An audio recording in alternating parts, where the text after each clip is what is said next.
Trop heureux de vous savoir nombreux devant vos postes téléviseurs, envie d'être au parfum de l'actualité éducative. Mesdames et messieurs, bienvenue à cette grande session d'information dont j'aurai le plaisir de vous le présenter. Ouvrons cette session d'information par la soutenance au public de la thèse de doctorat du chef des travaux Paluku Vusegesha Christophe de l'Université pédagogique nationale portée sur la conception et la contextualisation des situations problèmes dans l'enseignement apprentissage de l'algèbre en première année des humanités scientifiques et techniques dans la province éducationnelle Nord Kivu 1. C'était le mercredi 19 août 2026 au sein de cet établissement. Georges Nzilumbi et Christian Chipamba pour le reportage.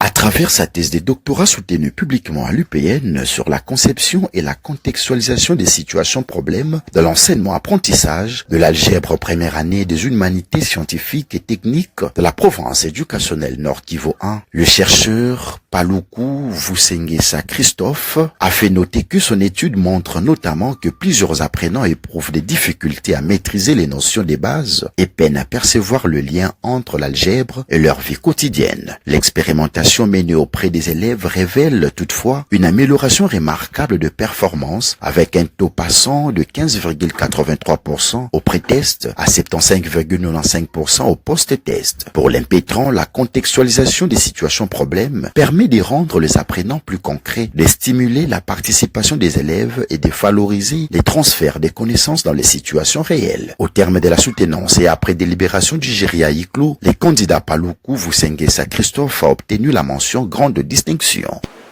Le jury a pris la décision suivante.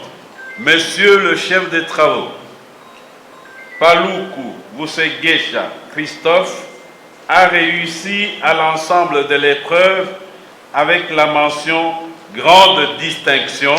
Il a ensuite été officiellement couronné par le secrétaire général à la recherche de l'UPN. À la sortie de la salle, le lauréat a souligné que l'hypothèse était simple, c'est de respecter les 4 grandes étapes. La contextualisation au préalable ou bien la mise en contexte. 2. La problématisation. 3. La tâche mathématique. Et 4. Les retours au contexte.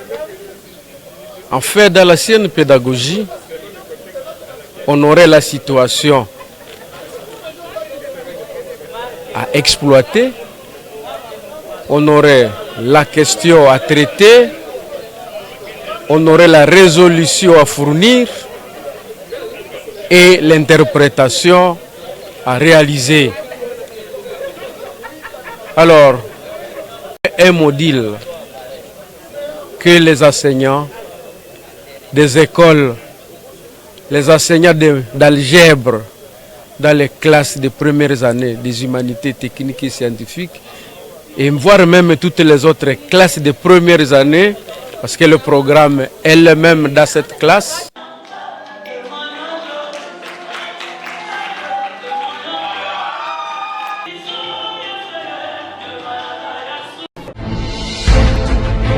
Restant toujours à l'Université pédagogique nationale, le chef de travaux bienfaiteur Justin Bosengebokala a brillamment soutenu sa thèse de doctorat intitulée Culture géopolitique de puissance et réqualification de la République démocratique du Congo dans la région des Grands Lacs africains. La cérémonie de la soutenance a eu lieu le mercredi dernier dans la salle 4-2. Une fois de plus, Georges Nzilumbi et Christian Chipamba pour le reportage.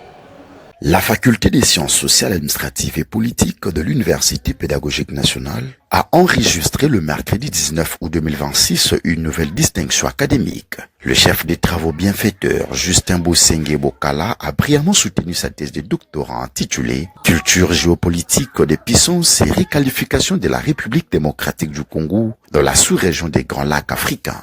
Dans cette recherche, les candidats a analysé les défis sécuritaires et géopolitique auquel la RDC fait face depuis plusieurs décennies. Il propose notamment une réforme du secteur de la sécurité, une armée républicaine et professionnelle, la valorisation des ressources naturelles, une diplomatie proactive et l'émergence d'une véritable culture géopolitique des puissances. Pour les chercheurs, la RDC doit rompre avec la dépendance et s'appuyer sur ses ressources, ses institutions et sa population pour retrouver son statut de puissance régionale et contribuer à la stabilité des Grands Lacs. Au terme de la défense et après délibération à huis clos, le jury lui a décerné la plus grande distinction. Au nom de la rectrice empêchée, le secrétaire général à la recherche de l'UPN lui a ensuite conféré le grade académique dans une ambiance bon enfant. Content du résultat, le lauréat a souligné ce qui suit. Ma thèse se distingue des autres. Pourquoi? Parce que ici, je voudrais refonder le peuple congolais, qui sache que notre pays, c'est une puissance au pied d'argile.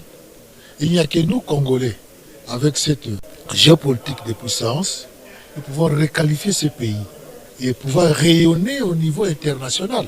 Il suffit un minimum de volonté. Il faut que les Congolais sachent qu'ils peuvent devenir puissants. Ils peuvent aussi dépendre d'une manière un peu légère aux autres. Parce que nous sommes asservis. Notre pays, c'est depuis l'indépendance que nous sommes sous dépendance des autres.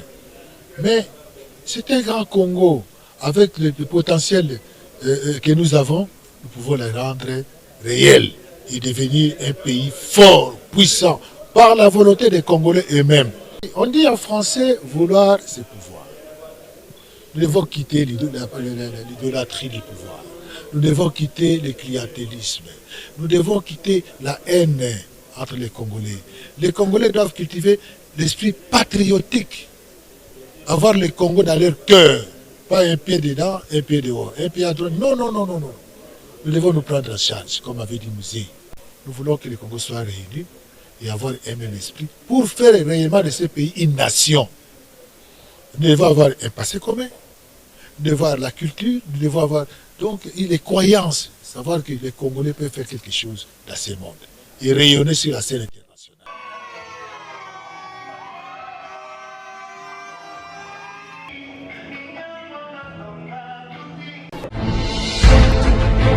Les inscriptions de nouveaux étudiants dans le département de physique et sciences appliquées de l'Université pédagogique nationale pour l'année académique 2026-2027 sont ouvertes. Georges Nzilumbi pour les reportages. Vous rêvez de devenir ingénieur, chercheur ou expert des technologies de demain? L'Université pédagogique nationale vous ouvre ses portes pour l'année académique 2026-2027. À l'heure où le monde est transformé par l'intelligence artificielle, la transition énergétique, la révolution numérique, les télécommunications de nouvelle génération, la cybersécurité, l'exploration minière, les changements climatiques, les technologies spatiales, les compétences scientifiques de haut niveau sont devenues les plus recherchées sur le marché de l'emploi. Le département de physique et sciences appliquées de l'UPN répond à ces défis en proposant une formation moderne, rigoureuse et professionnalisante. Chers lauréats à l'examen d'État, choisissez une formation d'excellence en géophysique, télédétection, physique de l'environnement, hydrologie, physique théorique, didactique de la physique, génie informatique, génie des télécommunications, génie électronique, génie de l'environnement, génie mécanique et génie électrique. Autant de spécialités qui ouvrent les portes des secteurs stratégiques, notamment mines, pétrole et gaz, intelligence artificielle, cybersécurité, télécommunications, énergie, environnement, robotique, recherche scientifique, enseignement supérieur et industrie. Sous la direction du professeur Roger Mbouyamba Tchounza, les départements forment une nouvelle génération de scientifiques et d'ingénieurs appelés à contribuer au développement de la République démocratique du Congo et au rayonnement sur la scène internationale. Les inscriptions sont en cours. Ne laissez pas passer cette opportunité de bâtir une carrière d'excellence. Contactez-nous dès maintenant au plus 243 898 137 723, soit au plus 243 998 914 362. Votre avenir commence ici.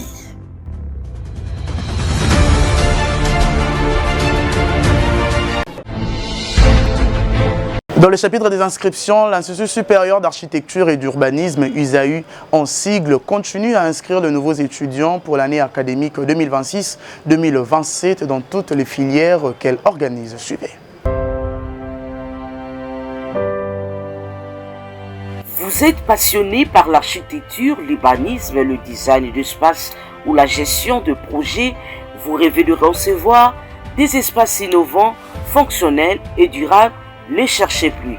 Pour l'année académique 2026-2027, l'Institut supérieur d'architecture et d'urbanisme, ISAU en sigle, ouvre ses portes aux nouveaux étudiants.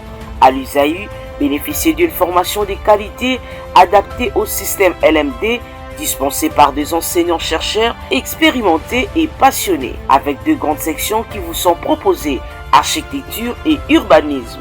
En urbanisme, vous apprendrez notamment à penser et organiser l'espace urbain de manière réfléchie, responsable et durable en anticipant les besoins de territoires à court, moyen et long terme. Dans un cadre construit selon les normes internationales, l'USAU offre un environnement propice à l'apprentissage, à la créativité et à l'innovation. Dès la formation de bachelor au master, l'USAU vous accompagne dans la construction de votre parcours académique et professionnel.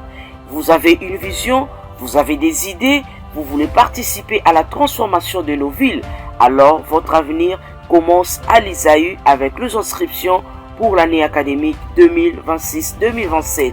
Rendez-vous à l'avenue de la Libération, ex-24 novembre, numéro 2, dans la commune de La Combé. Pour tout renseignement, contactez-nous au plus 243 81 24 15 077.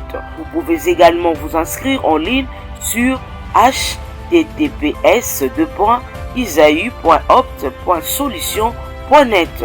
L'Institut supérieur d'architecture et d'urbanisme conserve aujourd'hui les vies de demain. ISAU, le choix de l'excellence, de l'innovation et d'un avenir prometteur. Inscrivez-vous dès maintenant et devenez acteur du changement.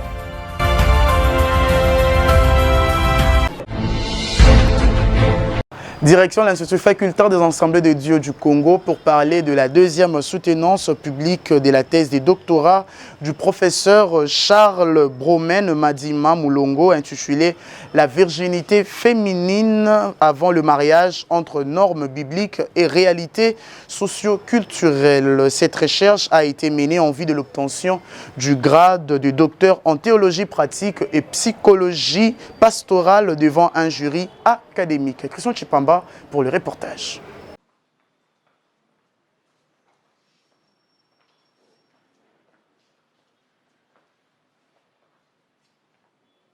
La virginité féminine avant le mariage entre normes bibliques et réalités socio-culturelles. C'est autour de cette problématique que Charles Bromen Madima Moulongo a défendu sa deuxième thèse de doctorat. Dans son exposé, l'impétrant explique que la virginité féminine est perçue par les étudiants de l'Université pédagogique nationale à la fois comme une vertu morale, sociale, individuelle et religieuse, mais également comme une contrainte sociale, culturelle et religieuse pouvant servir d'instrument de contrôle patriarcal. Selon le résultat de son étude, cette perception n'est toutefois pas uniforme. Certaines réponses recueillies auprès des sujets enquêtés semblent révéler des positions différentes, traduisant ainsi la complexité du rapport entre les normes traditionnelles et les pratiques contemporaines. Les perceptions des sujets enquêtés mettent en évidence une tension entre les normes bibliques et les réalités socio-culturelles qui valorisent la virginité féminine avant le mariage. Dans cette perspective moderne, Charles Bromen Madima Moulongo relève que la valeur de la femme ne devrait pas être déterminée uniquement par son statut de vierge, mais également par sa capacité à exercer sa liberté de choix en matière de sexualité. Terme des échanges avec les membres du jury à travers travers une série de questions et de réponses, l'impétrant a défendu le résultat de ses recherches. Selon lui, les objectifs secondaires assignés à l'étude ont été atteints. La comparaison avec les travaux d'autres auteurs fait également ressortir davantage de convergences que de divergences. Après les délibérations, le président du jury a proclamé les résultats. Charles Broment Madiman Moulongo a obtenu la mention, la plus grande distinction.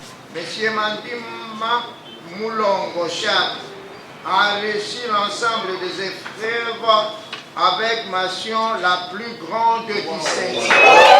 À l'issue de la cérémonie, la toge ainsi que les insignes académiques de l'établissement lui ont été conférés par les recteurs de l'Institut facultaire des Assemblées des Dieux du Congo. À noter que cette soutenance constitue la deuxième thèse de doctorat soutenue par Charles Broment Madiman Moulongo, une étape qui marque une nouvelle consécration de son parcours académique et scientifique.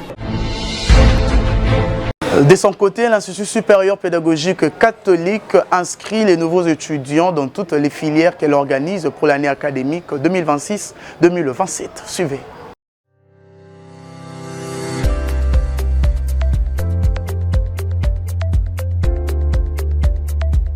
Vous cherchez une formation universitaire qui allie excellence académique, rigueur et valeurs humaines?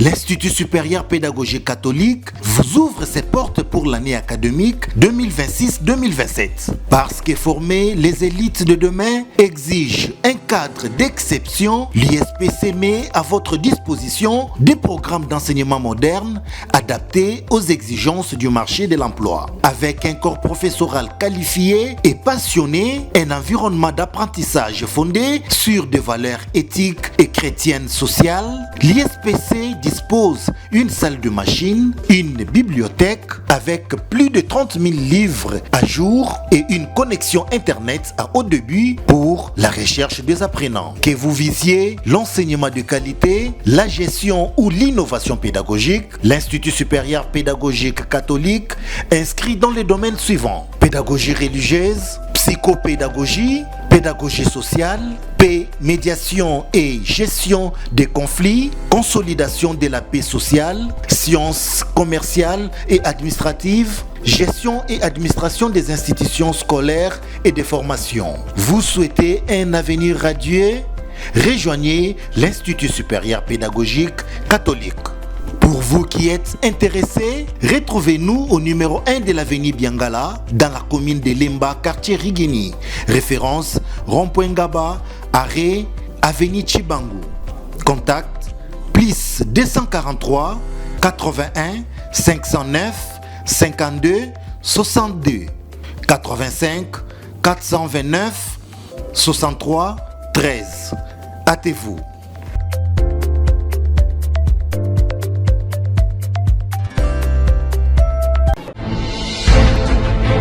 Le président du conseil d'administration des instituts supérieurs pédagogiques KISP, le professeur émérite Gaëtan Poligno-Boura, a effectué le mardi dernier une visite de travail à l'Institut supérieur pédagogique technique de Kinshasa dans le cadre de ses attributions au sein du KISP de la République démocratique du Congo. Cette visite a permis d'échanger avec le responsable de l'établissement et de s'imprégner de son fonctionnement. Témoin de l'événement, Valongolou.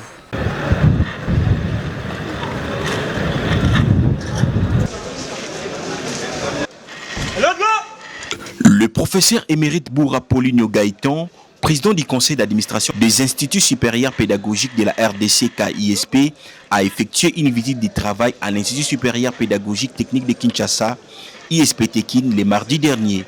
Accueilli par les comités de gestion dirigés par les professeurs ordinaires Kabasele Yenga Yenga, le président du KISP est venu s'enquérir de l'état d'avancement des travaux de rénovation entrepris à l'ISP Tekin 3 ans après l'installation du comité Kabasele. Au cours de la séance de travail, le directeur général a successivement présenté les membres du comité, dressé l'état des lieux de l'institution, évoqué les défis à relever et présenté les réalisations majeures qui ont transformé l'ISP Tekin. Le DG a réitéré l'engagement de l'institution à se conformer aux directives des KISP. Il a également exprimé le souhait de voir l'ISP Tekin retrouver son leadership au sein du réseau des ISP, comme par les passés. Impressionné par les réalisations, le professeur émérite Boura a salué le travail du comité de gestion Kabasele, marqué par une collaboration étroite. Il a rassuré de son soutien pour permettre à cet établissement de poursuivre son rayonnement. J'ai pu visiter les différentes réalisations à bâtiment et à ressources humaines. L'impression qui m'habite maintenant, c'est une impression d'une grande satisfaction. Ça fait depuis longtemps que je n'ai pas été ici. La dernière fois que j'étais ici, c'était lorsque le défunt DG, quand tout a été DG ici, comparer ce que j'ai vu à ce moment-là avec ce que je viens de voir aujourd'hui,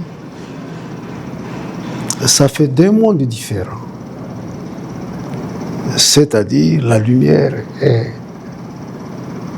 les ténèbres. Je vois que l'actuel comité de gestion a peu de temps à réaliser de hauts faits qui méritent vraiment d'être applaudis. Par conséquent, je rentre d'ici avec une excellente impression de ce comité de gestion dont le DG est Kabasele. Le comité de gestion a ensuite procédé à la remise officielle du nouveau bureau du président du KISP, composé de 2 pièces, un bureau pour le président et l'autre pour ses conseillers. La délégation a poursuivi la visite par l'amphithéâtre du cinquantenaire, nouvellement construit, et d'autres bâtiments rénovés. Les sites devant abriter les bâtiments administratifs du KISP a également été indiqué.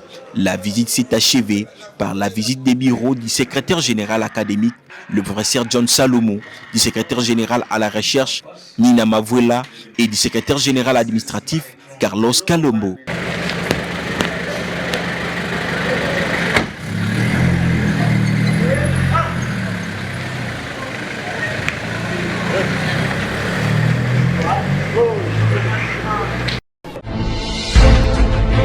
Le jeune motivé pour le développement du Congo, dirigé par le président Shalom Mutombo, ont organisé les forums sur la paix et la sécurité des jeunes en République démocratique du Congo autour du thème « Jeunesse motivée, pilier de la paix durable et du développement en République démocratique du Congo ». Cette rencontre a sensibilisé les jeunes aux enjeux de diplomatie, de paix et de la sécurité en RDC. La cérémonie s'est tenue le jeudi dernier à la MONUSCO. Elika Kiakou pour le reportage. Politique, citoyenne et éthique.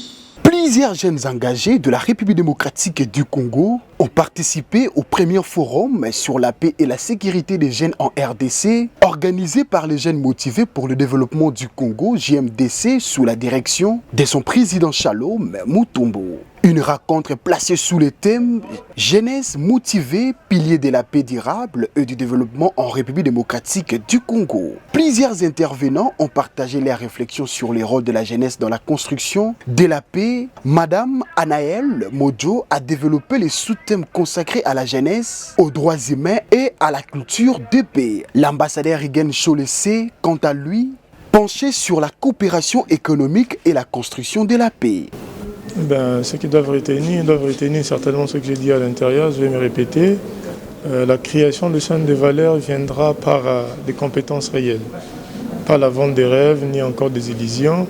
C'est lorsque vous avez le mariage des gens qui savent quelque chose et des gens qui ont la volonté de faire quelque chose, c'est de cette passerelle qu'est née effectivement la réussite. Parce qu'en dehors de ça, il n'y a pas un autre miracle pour le développement. Le message est simple, les jeunes ne doivent pas se contacter au système politique parce que même si la volonté politique de l'État était à 100% pour aider la jeunesse, cette volonté ne pourra pas aider tout le monde. Les échanges sont poursuivis avec les intervenants de John Sassongo, Noël Nomba et l'ambassadeur Chris Ngal avant une séance de questions-réponses avec le participant. Revenant sur l'objectif de cette initiative, le président du JMDC, Shalom Mutombo, a livré ses impressions. L'objectif principal de ce forum, c'était de sensibiliser les jeunes autour de la diplomatie, autour de la paix et la sécurité en RDC, étant donné que la paix ou la sécurité est très primordiale pour nous les jeunes.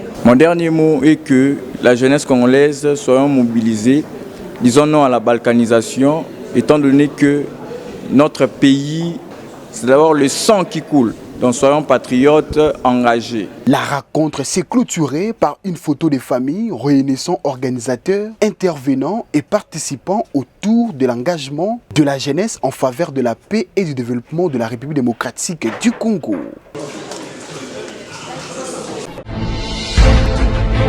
Mémoire en lumière de l'ombre coloniale à la vision contemporaine est le thème retenu de la première édition que le festival Congo Photo organise du 22 au 29 août 2026 à Kinshasa. En marge de cette édition, un point de presse a été organisé le mercredi dernier au siège de l'OSA Maison des Arts à Lupin. Valongolo pour plus de précisions. Photographe, donc la seule photographie a fait le tour de plus de 10 musées. C'est officiel, la première édition Festival Congo Photo FECOFI aura lieu à Kinshasa du 22 au 29 août 2026. L'annonce a été faite au cours d'une conférence de presse tenue dans la capitale. Thème choisi pour cette édition inaugurale, Mémoire en lumière de l'ombre coloniale à la vision contemporaine. Un thème fort qui entend interroger les passés pour mieux éclairer le présent à travers l'objectif. Pendant 8 jours, Kinshasa va devenir la capitale mondiale de la photographie. Au programme, des expositions grand format, des ateliers de formation pour les jeunes photographes et des talks avec des artistes de renom. L'événement se veut résolument international selon l'organisateur porté par l'artiste Nelson Tshisekedi. Ce sont 4 continents qui vont se réunir à Kinshasa pour célébrer l'image, la mémoire et l'avenir. À l'occasion de la journée internationale qui s'est faite aujourd'hui de la photographie, c'était une occasion pour nous de présenter notre festival, les programmes que nous avons. Et ce festival qui commence du 22 au 29 août. Voilà un peu le gros de ce qui a été dit et c'est pourquoi on était là. Ce sont des photographes qui seront mis en avant dans l'exposition qu'on organise à partir du 22, les photographes congolais et aussi d'ailleurs. Donc nous avons plusieurs pays. Donc comme je dis, c'est un peu comme la Coupe du monde de la photographie. Donc nous avons 4 continents, il manque l'Océanie pour que ça fasse tous les 5 continents de cette exposition. Alors pour participer, c'est à travers nos plateformes numériques. Donc tout le monde doit être branché. J'appelle déjà tout le monde de s'abonner sur nos comptes Instagram, page Facebook et TikTok, pour suivre de nos actualités.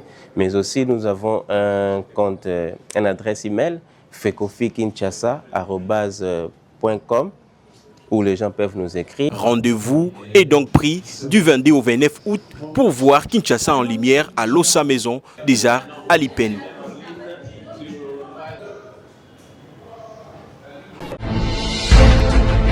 Voilà, c'est la fin de cette grande édition du journal. Si vous l'avez aimé, dites merci à Jérès Landou qui était derrière la caméra, assisté par Valongolo, Emmanuel Ema. La réalisation, toujours sous la coordination de l'honorable professeur André Mouchongo Machara. Quant à moi, je vous dis, vivez longtemps, vivez heureux, excellente suite de programme à tous.